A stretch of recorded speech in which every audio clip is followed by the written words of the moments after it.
biggest thing you've got to do, and it doesn't matter who you are, you've got to fall in love with yourself. You've got to say, I am unique, because you are. There's nobody else in the world like me, in the 7 billion people.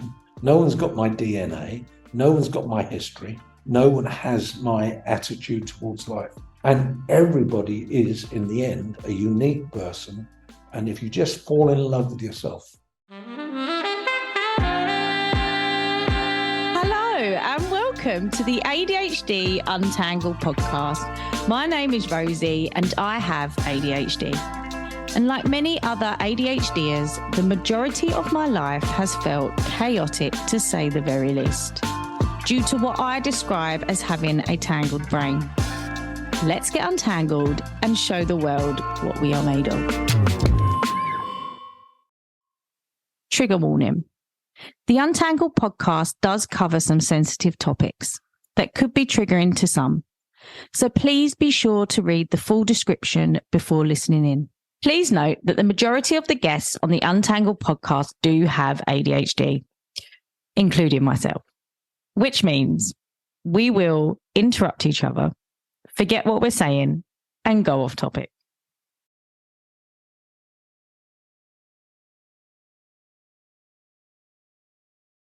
Hello and welcome to Season 2, Episode number 2. Today's guest is pretty special.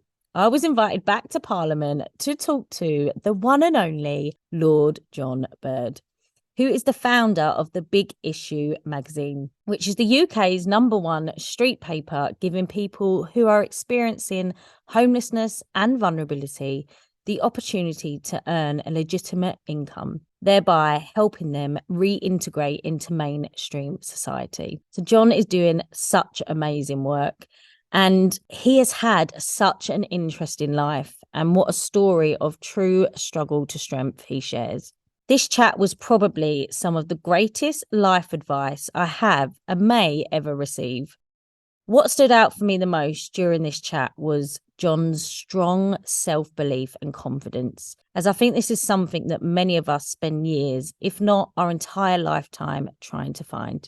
John also talks very passionately about not being afraid of failure, and in fact, that it is something that we should all embrace on the journey to success. I really hope that this episode inspires you as much as it has me. So let's get untangled and show the world what we are made of. My name is John Bird. I'm 77. I started the Big Issue when I was 45. Before I started the Big Issue, nobody wanted to know me. I wasn't anybody. I was the person who people didn't return the letters, and these are in the old days when people wrote letters. I was a printer, and I printed and made loads of money for other people, but not necessarily loads of money for myself. I had 3 children, and I wasn't going anywhere. I was entrepreneurial. I kept starting businesses. I kept running into trouble. I was drinking too much. I was having fights in pubs and pissing people off. I'm an ex-offender. I'm an ex-rough sleeper and all those sort of things. And I was on probation from the age of 10 onward. And I could honestly say that when I came into the world at a very, very early age, I realized I was different from everybody else, because everybody else, I was born into a London Irish Catholic family in Notting Hill. And I found I really did notice that everybody around me seemed to be doing strange things. Like, for instance, and this is a young child reflecting, I noticed when I was 2 or 3, 4, that people were throwing cans of tin baked bean cans with all the jagged edges, throwing them out into the communal garden where children were going to get cut, including me. They were throwing old mattresses out. Nobody was looking out. So the slums were made slummier. And I thought to myself, why are they doing that? Then I realized that my dad, who was a building worker, was, why was it that he would spend half of his wages on a Saturday night in the pub? And why did him and my mother get really well pissed? And he would end up punching her and kicking her in the street outside our house. I just couldn't understand. I couldn't understand why, if you love somebody, you hurt them. And why, if you didn't have much money, why didn't you look after it? We got given shoes and clothes by the local Catholic Church, and I would be very careful with them. I'm not trying to set myself up as Mr. Little Goody Two-Shoes. I'm just trying to explain the weirdness of this child, because this child, like all children, are born into this world. They don't have bricks in their hands. They don't have knives in their hands. They're not racist. They don't shout abuse. It's what happens in this adult world. You come into an adult world, and lo and behold, start weird things start happening to make you end up kind of weird. And I did end up kind of weird. And I kind of thought, there must be something else. Unfortunately, then I was made homeless. We were living in the slums of Notting Hill, and in 2 rooms with a lot of rats and mice and lice. There was a toilet there for 8 families. So if you wanted to have a crap, you had to book it 2 days ahead. It was that mad, there was a whole line to use this one toilet amongst, maybe 20 people. So it was very terrible conditions. And added to that was the violence, the domestic violence. There was the poverty, because we didn't have much food, and we didn't have anything regular. And then 5, they didn't pay the rent, so we were out the door, made homeless. We then slept in my grandmother's roof, because she had a little cottage around the corner in a mews, and we slept in the gap in the roof for a whole year. 5 of us in one bed. That's mum, dad, and 4 boys. Sorry, 3 boys. And then the baby in the drawer on the floor. So this was all self-destructive. And this was the adults who brought me up. Now, I'm not blaming them, because they came from poverty. They didn't know. So all they were doing was passing on to the next generation the poverty of the past. And what I managed to do, largely because when I left the orphanage after 3 years, I was a complete lunatic, and I was being thrown out of school, barred from school, hitting teachers, hitting other boys. If anybody hit me, I'd hit them. And if they were bigger than me, I'd use a brick or something like that. So I was a pretty, and then, burning things down and stuff like that. So I was in and out from the age of 10 into institutions. And before I went into the orphanage, I was kind of relatively normal. And then I was very abnormal and very badly behaved. And I had this for quite a few years then. But the good thing was, every time they nicked me, they taught me something. So I learned to read and write in a boys' prison when I was 16. I learned things about art, painting, drawing, making things. I learned about music. I learned about literature. And so by the time I got out, I knew more than anything my brothers had, because they'd been well behaved. And they all had jobs that were kind of unskilled and semi-skilled. None of my brothers have ever had a skilled job. I had 5 brothers.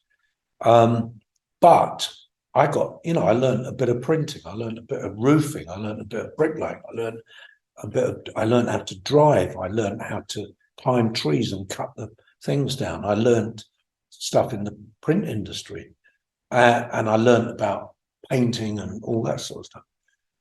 So by the time I was about 18, I was a really thoughtful but nutty person who was just full of the desire to go out and get drunk and all that.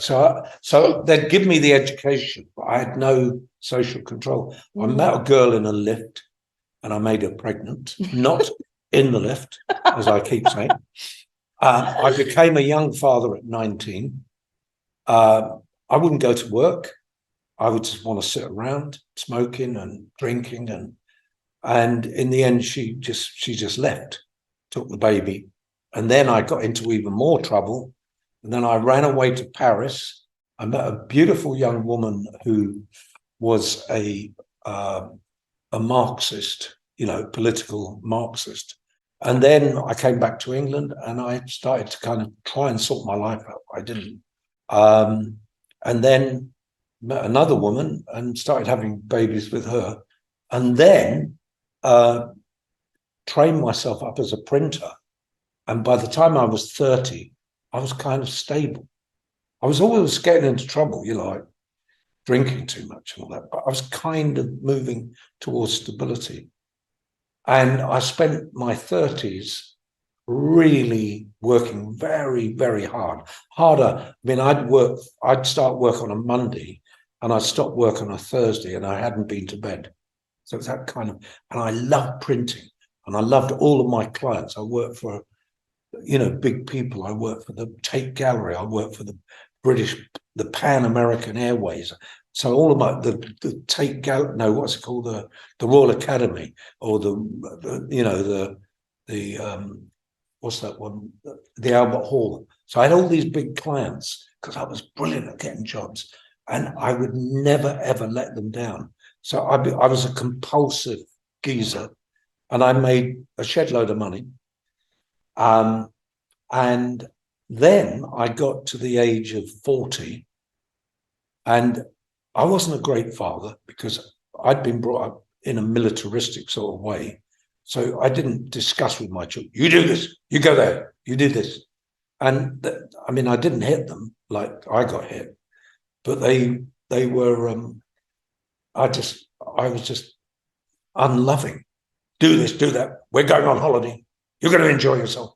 That kind of thing. Anyway, and when I got to 40, I thought I've been through all of this stuff.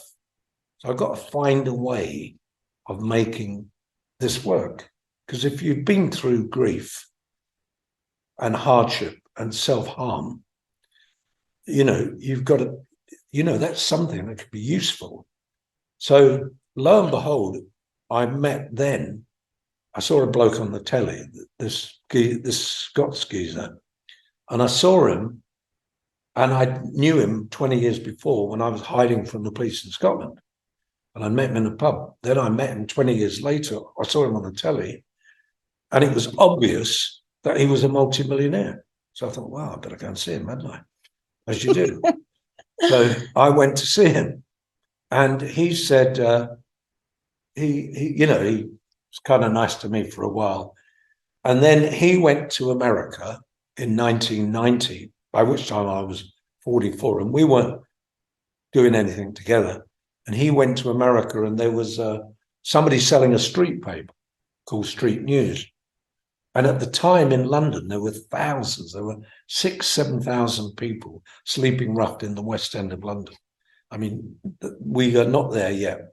We might go that way.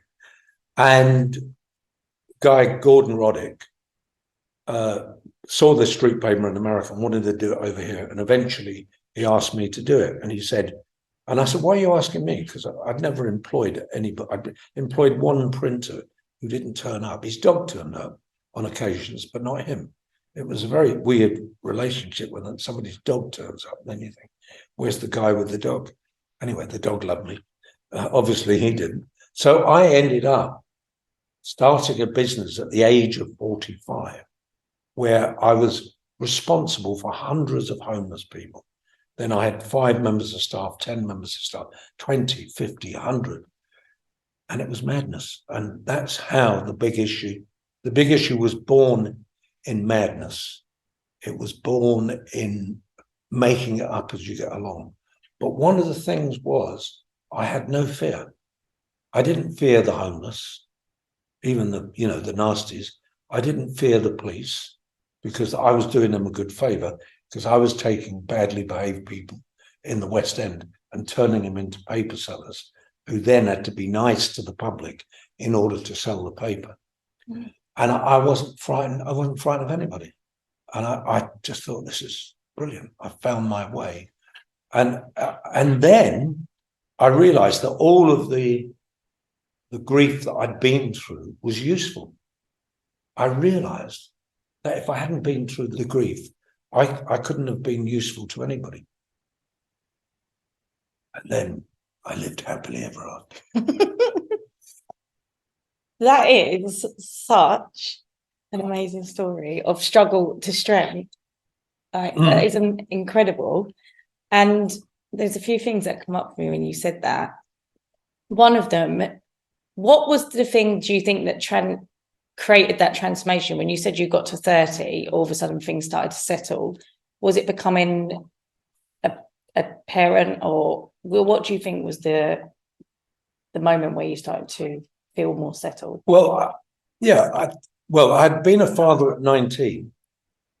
And then I never brought that daughter up, and my wife didn't. I mean, I met my wife when I was 21, and I called on her house, and she said, "Oh, don't come in. I'm not letting you in." She wouldn't let the chain on the door. She left the chain on the door, and she said, "I want you to go away." And I said, "But I've got nothing." And she said, "I'll give you money." So she went and came back with 30 quid. She said, "Here's 30 quid, piss off." And I said, "How long do I have to stay away for?" And this was 1967. And she said, "Until the end of the century." So that was about quid a year. That was the best investment she'd ever made. She never saw me again. Oh, when she saw me, it was many years later.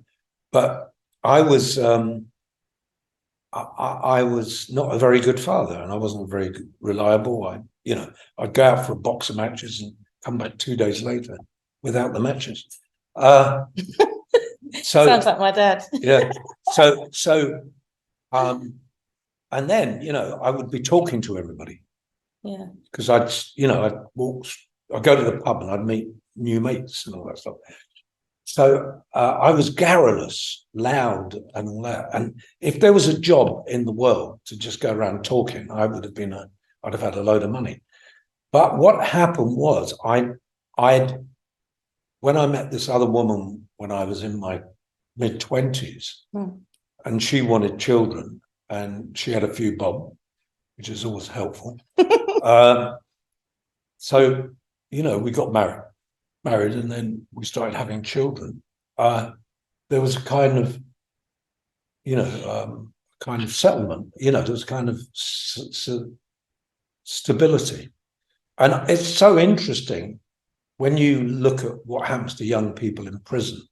It's often what changes them is when they fall in love with a young woman or a young man or whatever. When they find love, and we often are a bit silly about love, but we don't realize that without it, we're empty. Yeah. And I'd had a pretty loveless life, and my first wife didn't want to see me again because I was such an unreliable person.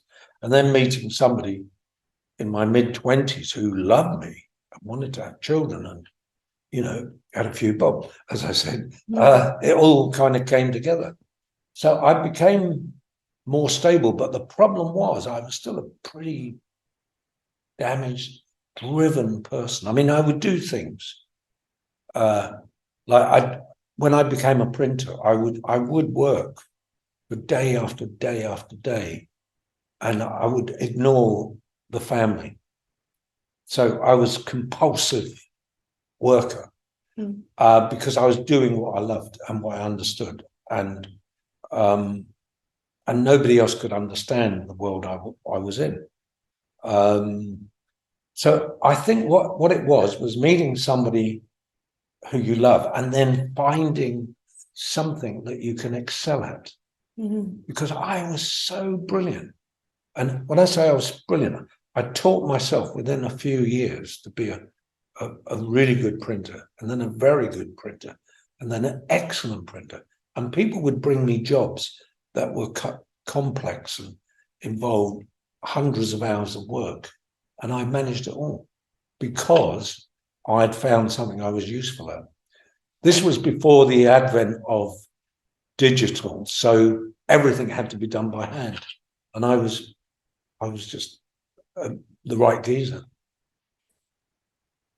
I think as well, you're saying about being, you started to settle down when you found love, but it's also love in what you did as well. So love is the answer in both of those. Yeah. If you think about it like that, it's finding what you love doing and being seen actually in both places, at work, at home, being accepted for who you are. And did you embrace, you said you always felt different. Did you embrace being different? Like, did you like being a bit different to everyone? Because a lot of ADHDers really relate to that statement that you said. Yeah. I mean, I don't know if I've got ADHD because I haven't done any of the tests or whatever they call it, whatever they do to find out. But I knew from a very, very early age that I observed things, I noticed things. And even now, people are astonished at my memory because people will throw something out at me and I'll remind them months, sometimes years later. And it was that kind of, and I felt, they say that when you're born, if you don't get enough oxygen, then it affects your mentality, your brain power. I probably got too much oxygen because not only was I really thought the sun shone out of my rear. I remember I had to do a talk in Pentonville, Nick, some years ago, and there was about 300 geezers sitting around, and I was telling them what a bunch of arseholes they were because they all got caught. And I said, I'm the bright one because I haven't been caught for years. So, and they loved it, and I had them laughing and telling stories. Some of them almost crying and I just used humor, and then I said, I've got to go now. I've got another bunch of arseholes to see later and all that. And I really, and it's very funny. I met loads of them over the years. I'm walking down the road and somebody slaps me on the back and said, oh, I remember you made me laugh 2 years ago and all that. But as I was leaving, the woman in the white coat, probably a psychiatrist or something like that. She said to me, John Bird, she says, I just want to know, how did you get rid of your low self-esteem? And I said, what do you mean? And she said, well, where did the low self-esteem go? Because obviously you've got high self-esteem. I said, I never had it. I always thought I was the most important person. And I could make sense of the world because the people around me weren't making sense of it. And I still believe that. I'm 77 in the House of Lords.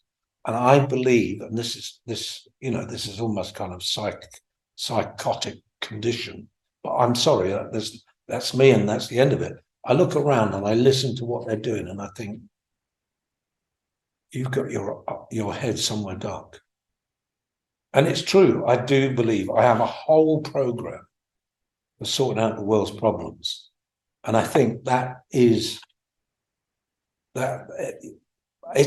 have such a strong self-belief. And I've done all sorts of things wrong. I have started businesses that have lost money. I've put lots of effort into things that have not worked.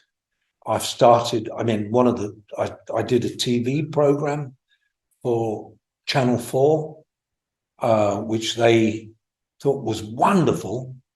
And then suddenly they disappeared. And then the program ends up being put on 10 years later or something like that.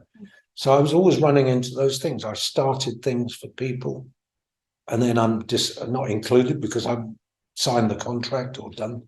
So I've made lots of those kind of stupid mistakes. And,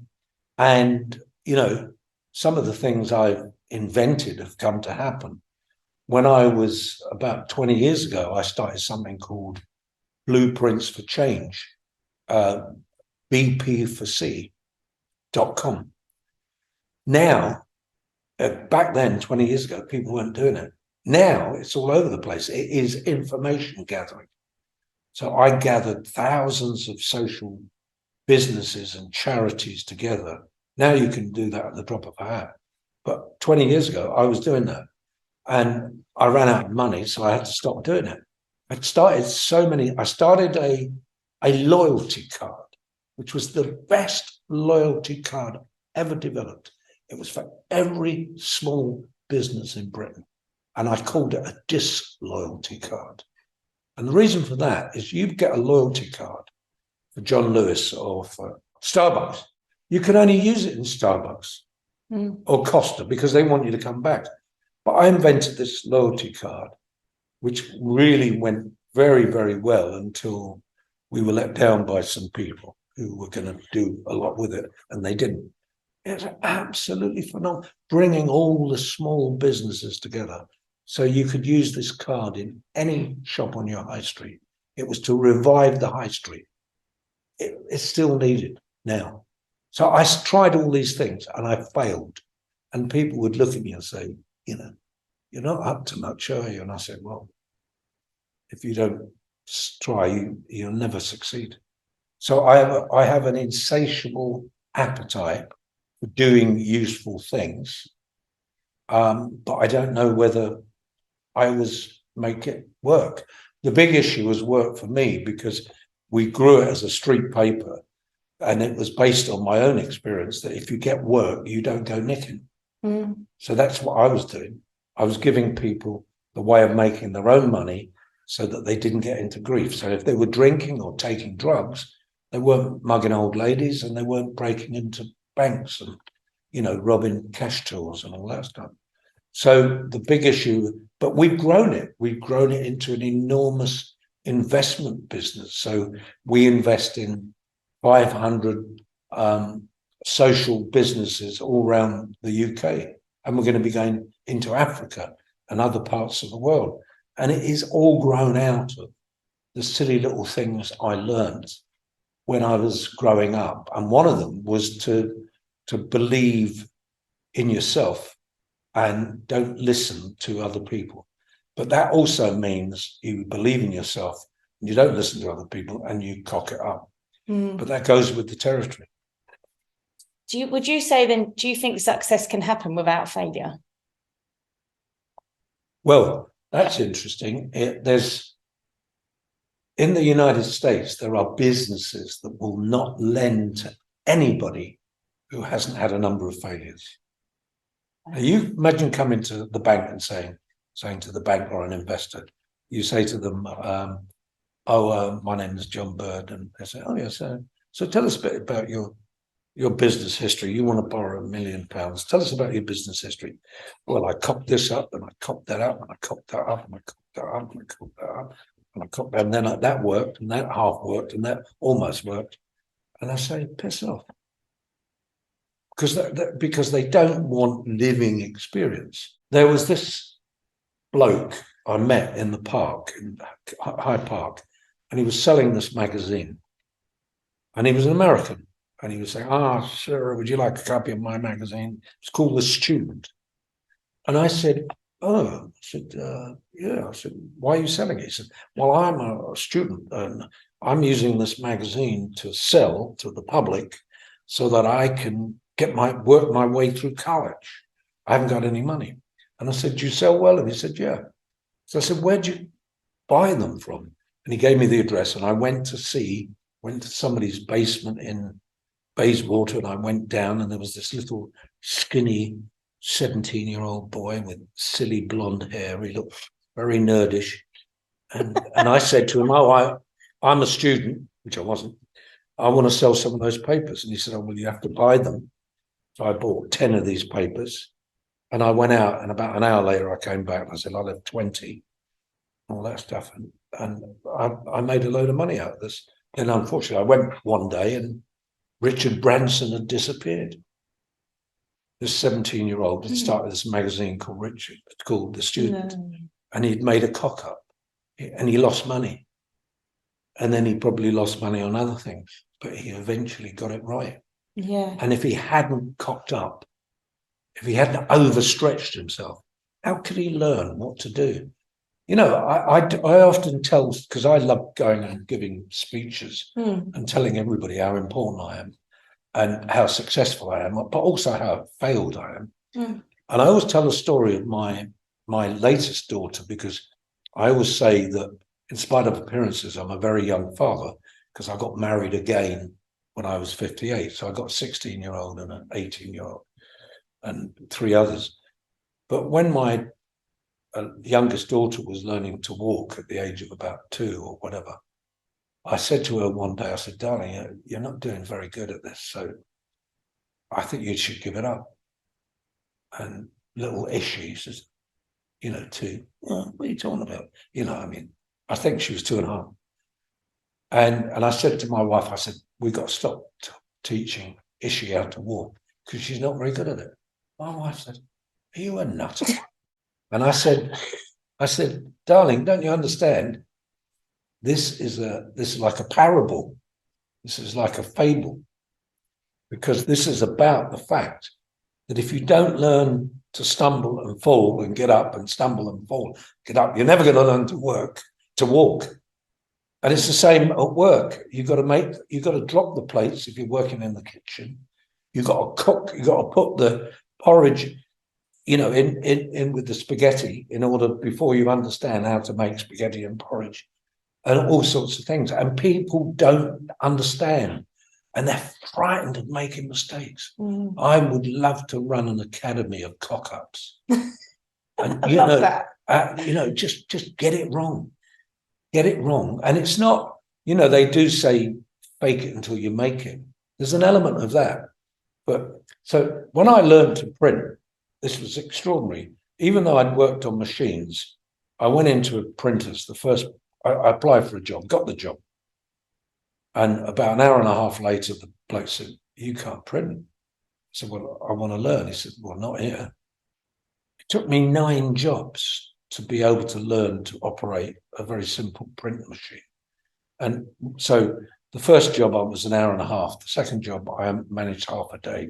The third job I managed 3 days. And eventually I got to the end of the 9th job and I knew what I was doing. And it was all mistakes, cock-ups, and then half a cock-up, and then quarter of a cock-up.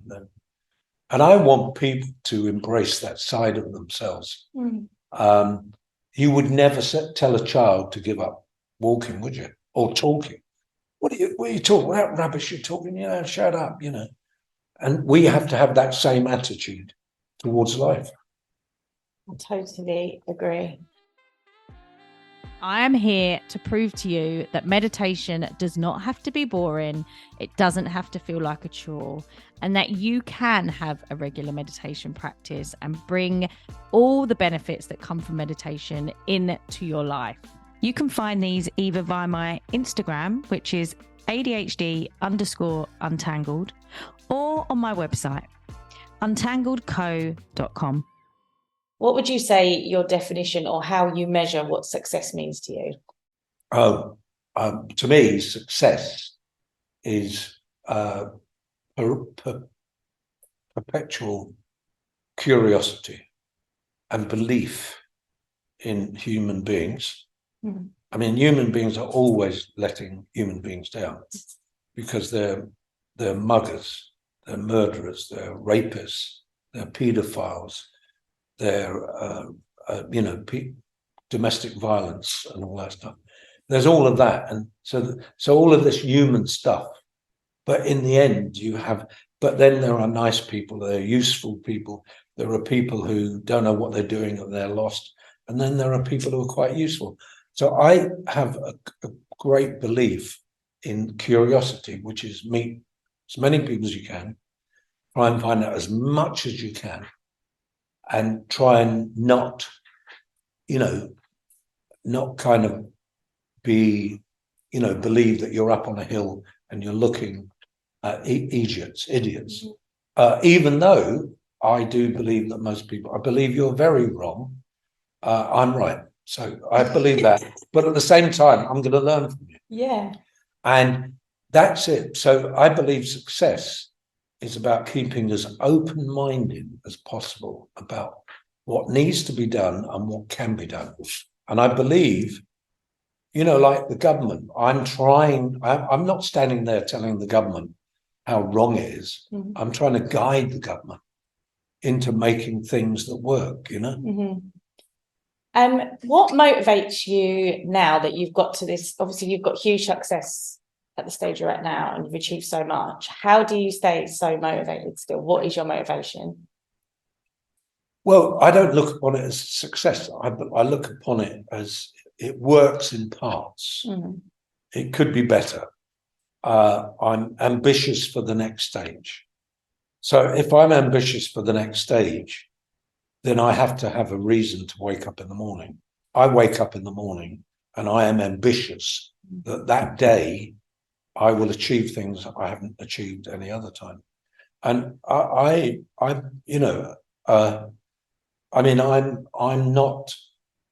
a social multi-millionaire. I'm not a millionaire or a multi-millionaire. I'm a social one because I've done enormous amounts of good throughout the world. What I'd love to do now is to make enough money so that we could do more of that. So that's my ambition is for the big issue and me and everybody around us to become financially independent so that we can look at reinventing education. We can look at reinventing the way we support our children. The way we support our families. When I went to school at St. Mary's of the Angels down there in Notting Hill at the age of 5, my mother, she took me to the school gate and she said to me, "Don't cry, Tony. Go into school." I said, "What am I going to cry about?" I was really interested. I went to school. She couldn't believe it.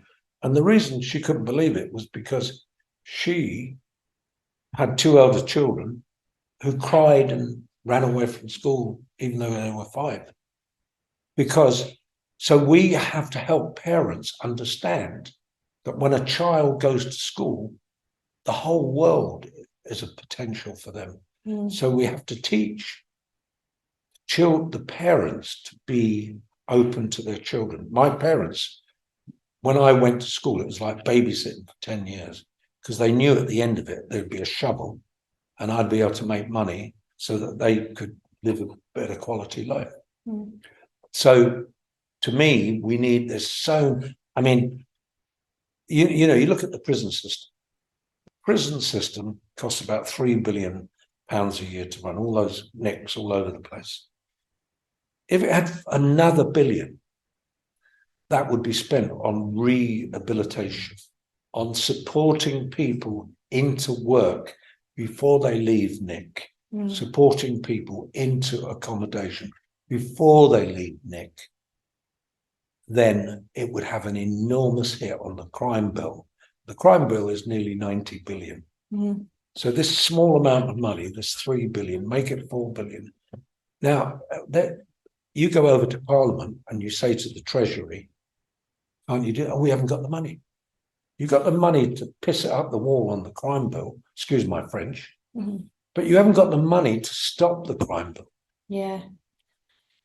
And, I have never met a child, as I said earlier, with a knife in its hand, a baby, never met a baby born with a knife and a brick. And I've never met a child who is not decided by the people around them. Because a child is not grown up in its own life. Its life is the life around it. So we really do have to support parents. We have to support parents before they become parents, because we want them to know when that wonderful thing that happens and they have a baby, then don't give their inheritance poverty. Give the inheritance opportunity so that people can learn things, can get far away from poverty as possible. Yeah, I totally agree, because as well, they were saying, I was listening to something the other day and they were saying if we worked more with rehabilitation, we'd need half the prisons, which then filters down from the victims that we're saving, the NHS pressure. It filters, they'll be saving so much money along. Well, you look at it this way, if you I think it was Walton Jail or Liverpool Jail. I was up there and I said to the people, I said, "Why isn't the NHS running the prisons?" This was like 20 years ago. And I said, because the prisons are full of people with mental health issues, with well-being issues, with dyslexia, with ADHD, with illiteracy. So if you put the NHS, the education, and the kind of prison system, you put them together, triangulation. You can't sort it out simply by telling boys and girls that they're naughty and taking them off the streets for a while and then putting them back on the streets. And what have they learned? Because they haven't gone through a rehabilitation, because rehabilitation is not top of the list. No. I mean, I spoke at a conference of prison governors and leading officers. And I asked them, I said, put up your hand, who amongst you, who believes that rehabilitation should be in the top 3 things? None of them. Top 5, top 10. Someone, yeah. So they believed in security. They believed security of their staff, security of the building so that you couldn't get out, no suicides, no sexual offense. So all the lists, none of them, very little of them. By the time the prison governor's finished his day's work, all he's thinking is he's blessing himself and saying, at least no one's died, no one's run away, and no one's committed suicide. And that's all they can do. Yeah. And also because they don't get enough money, they don't get the officers who are trained specially in helping people out of problems like ADHD, like dyslexia, like Asperger's, like illiteracy. Yeah. They don't have the people. Yeah. I've got 2 more questions. One is a little fire question, which is, on the days when you have a bad day, maybe, or a day that you struggle, because everyone has days, and you went through loads of struggle earlier on in your life, what gives you strength? Well, that's what gives me strength, obviously, is having, I've got 5 children and they're all lovely. I've got wonderful wife and a wonderful ex-wife. So there's people around who love me and who forgive me my trespasses. And I've got a few friends, not a lot of friends, because they all think I'm wrong anyway. So that Tony Birdie thinks he knows it all. Anyway, but what gives me strength is the fact that I think I've identified what needs to be done around government and around social opportunity for people in need. But I am, if I wake up in the morning and I've had a bad day, I'm as likely to anybody else to do, get on my bike. I love my bike, go cycling. I go to the gym now and I go, swimming and stuff like that. And I try and just block out everything. I can't take it sometimes. When you realize that the more you do, the more problems you have. So if you want a quiet life, don't do anything. Yeah. It's just that it's boring and you're never going to fulfill your potential. Yeah. And the one thing that's come across so strongly for me is when you said, I've got, my confidence and my self-belief has just always been there. And that is something that people are trying to do their whole lives, is to build self-confidence and self-belief. And that is what this podcast is all about. What would you say to someone listening who, really don't believe in themselves? They've got a real big negative bias, which most people with ADHD have, especially being undiagnosed so long. What would be the first steps? What would be your words to them to encourage them to start believing in themselves? Well, I remember one occasion when my first wife had left me. I was lonely and isolated because I had become this kind of mad revolutionary, and the people I came from hated me because a lot of them were racist and all that stuff. My family thought I was a lunatic. Mm. I was working in a car factory and I was as lonely as anything. I was in a revolutionary group where you weren't allowed to have relationships, you know. So I was sitting in an all-night laundromat, and I thought, well, you know, this is time to kind of jump in front of the bus. Mm. And I was really, really low. And then I went back to my little room and I couldn't get out of bed in the morning. And I stayed in bed all day and the door was being knocked because the landlord wanted his money and I'd been arranged to meet people and I just ignored them. And then the next day I thought, I'm going to wash my teeth, which I hadn't done, and put on my underpants and get out. And I started with really, I said, you know, because I almost had I think it was might have been a mental breakdown. This went on for, you know, a few days, but I'd lost every belief in myself. Mm. I was lonely. My wife had left me. I wasn't seeing my daughter. My family didn't want to know me. My mates didn't want to know me. And I was in this bloody middle class, I'm not being classist, bunch of middle class revolutionary nutters. And they all looked at me because I was working class and they were, you know, people at grammar school and all that. And I thought, God, I've really backed myself in a hole here. But when I got out, I did it by just doing little bits at a time. Mm. I wrote a book, which I think has sold about over 100,000 copies now, and a lot of them for people in prison. And it's called How to Change Your Life in 7 Steps. I didn't choose the title. It was chosen by the publisher. And it was the cheapest. I mean, it cost about £1.90 or so. It's the cheapest self-help book. I think you can get it for 99p now or something. It's a really cheap thing. And all it is 7 steps. And one of them was the 3% rule. And I had been in this, I'd been in this Young Offenders Institute. Then I ran away and smashed up a car at 87 miles an hour, ended up in prison. And I went back to this place and they wanted me to run away because it was an insult to them that anybody had run away. And they gave me this big bit of land and a fork and a shovel, a spade. They said, dig it all over. So when they'd scarpered, they were watching out, you know, when's Tony Bird gonna, because I'm John Anthony, but I was Tony Bird then. They thought he's going to be over the wall and good riddance to bad rubbish. And when they came back, they'd noticed that all I'd done was divide up this big space into boxes, squares. He said, what are you doing?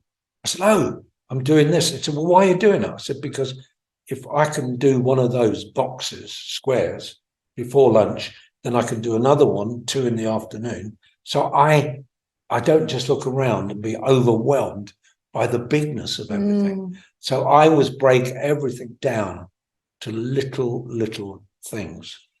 And my advice to people is, first of all, just break down the problems into small, little bite-sized things.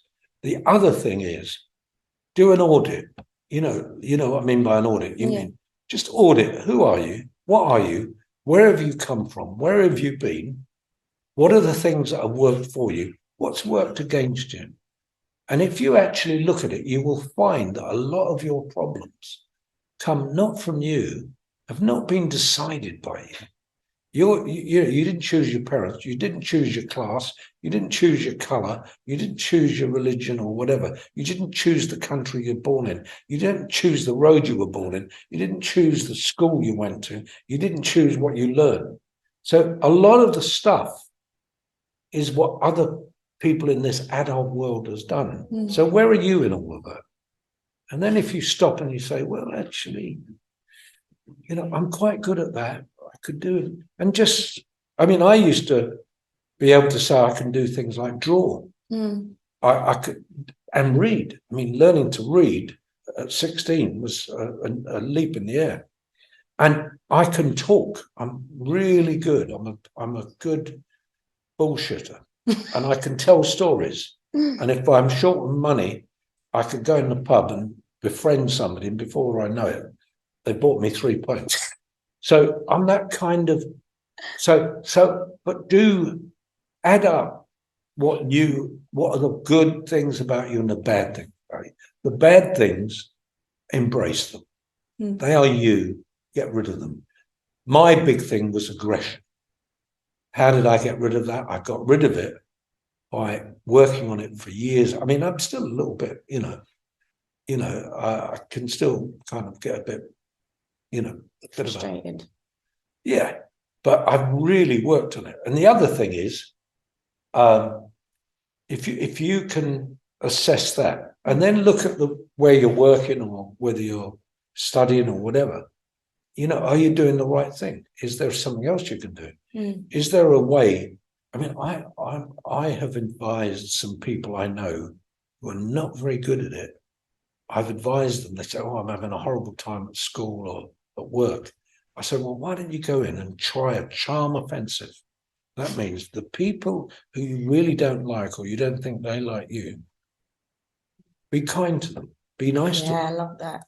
And I swear on my life, my youngest daughter said to me recently, she said, "Oh, I'm getting on really much better at school now." And I said, "Why?" And she said, "Because I realized that, I've been making heavy weather," because she was arguing with people. And I said, "Well, most arguments you lose anyway." Yeah. And so it's those little things but the biggest thing you've got to do, and it doesn't matter who you are, you've got to fall in love with yourself. You've got to say, "I am unique," because you are. There's nobody else in the world like me, in the 7 billion people. No one's got my DNA. No one's got my history. No one has my attitude towards life. And everybody is, in the end, a unique person. And if you just fall in love with yourself, you don't have to do as much love as my self-love, but you just got to cut yourself a bit of slack. And I swear on my life, most of the things that will have gone wrong with your life, if it's going wrong, will have been determined by other people, even before you were born. And all you've done is add to the grief. I am a self-harmer because I've drunk too much, smoked too much, slept rough too much, and kind of had too many arguments. I've had 3 broken noses, and they're all because I've, got into grief. But most of it, the unique bit about me is the unique thing about me, and in the same way, the unique thing about you. And at the end, if you don't fall in love with yourself, other people might find it difficult to fall in love with you anyway. So you reap what you sow. Anyway. Wow. Speechless. Wow. Do you think anyone can change? Do you think anyone? I think everybody can change. I'll give you an example. We used to have when I was running the Big Issue, and I would be behind the counter giving out the papers to homeless people.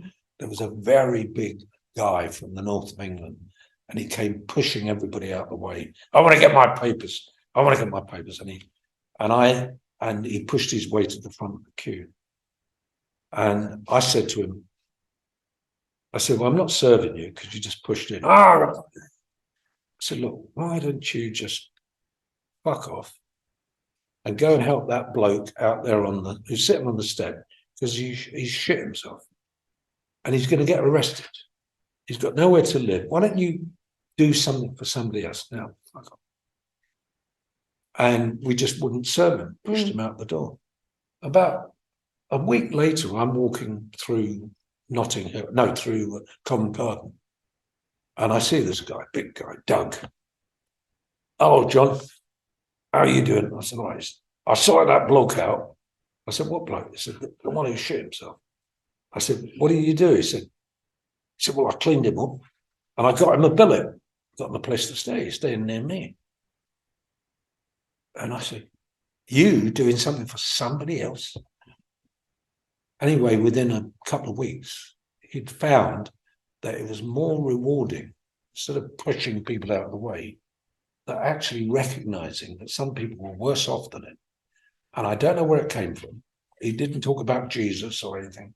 And I believe he was sent to me to remind me that anybody can change. I can talk about a very aggressive, large African-American guy who used to pick on everybody. And I was going down to take his badge off him because he was also shoplifting in Covent Garden when we first started. And he was a big, handsome bruiser of a man. And I was going down there. I thought, I don't know where this is going to end. And just as I got there, I see a copper come up to him and hand him a cup of coffee and a sandwich. And I thought, I can't believe it. And then they talk and they talk. And about 10 minutes later, the copper walks off. So I followed the copper and I said, hi. I said, my name's John Bird. I've started the big issue. He said, I know all about you. And he put his arms around me. He said, you turned some of the biggest arseholes I know. And I said, yeah. I said, you were talking to one of them, the guy. And he said, he was from America. And he said, yeah. He said, I don't know what you've done with him, but he's so kind and thoughtful. Wow. And I said, what do you mean? He said, well, in the last 2 weeks, he hasn't given us any grief. And he's not shoplifting. He's not doing aggressive begging. He's not standing by the ATM when people get their money out the wall. And you know what it was that he realized that he could sell many more papers and become successful and be liked. But it was the discipline of the marketplace of working and all that stuff. It's really, and I've seen so many people who have changed. And I believe that virtually everybody is changeable. And I think they can get it right. Thank you so much for listening to Untangled. I hope you find these podcasts as useful as I do. I always leave feeling so inspired and like I've learned so much about my ADHD. Let's get untangled and show the world what we are made of.